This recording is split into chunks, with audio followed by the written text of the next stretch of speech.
Comprehensive hearing test అంటే ఏంటో తెలుసుకుందాం.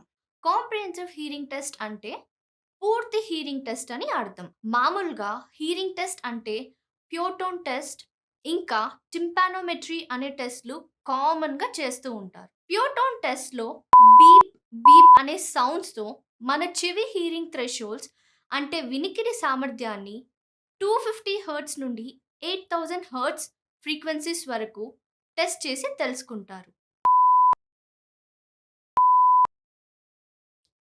కాకపోతే మనం ఇలాంటి సౌండ్స్‌లో మాట్లాడము, ఇంకా వినము కాబట్టి స్పీచ్ ఆడియోమెట్రీ అనే టెస్ట్ చాలా ముఖ్యం. స్పీచ్ ఆడియోమెట్రీ టెస్ట్‌లో మన భాషలోని పదాల్ని వాడి మన హియరింగ్ థ్రెషోల్డ్స్‌ని టెస్ట్ చేస్తారు.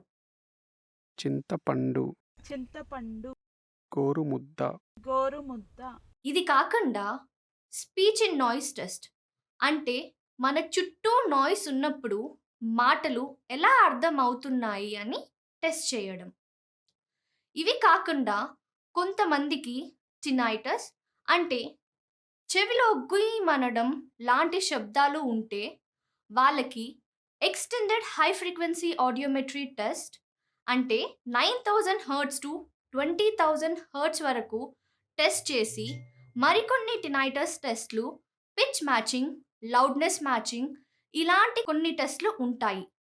అవి కూడా చాలా ముఖ్యం. వీటితో పాటు సమస్యను బట్టి ఇంకా వేరే టెస్ట్లు కూడా అవసరమవుతాయి. ఈ టెస్ట్లు అన్నీ చేస్తేనే మనం కాంప్రిహెన్సివ్ హియరింగ్ టెస్ట్ అని అంటాం. వీటి వల్ల మనకు హియరింగ్ లాస్ ఉందా? ఉంటే ఎంత ఉంది? అసలు మనకి హియరింగ్ లాస్ ఎందుకు వచ్చిందో తెలుస్తుంది. కాకపోతే కాంప్రిహెన్సివ్ హియరింగ్ టెస్ట్ చాలా తక్కువ క్లినిక్స్‌లో లేదా హాస్పిటల్స్‌లో మాత్రమే చేస్తారు.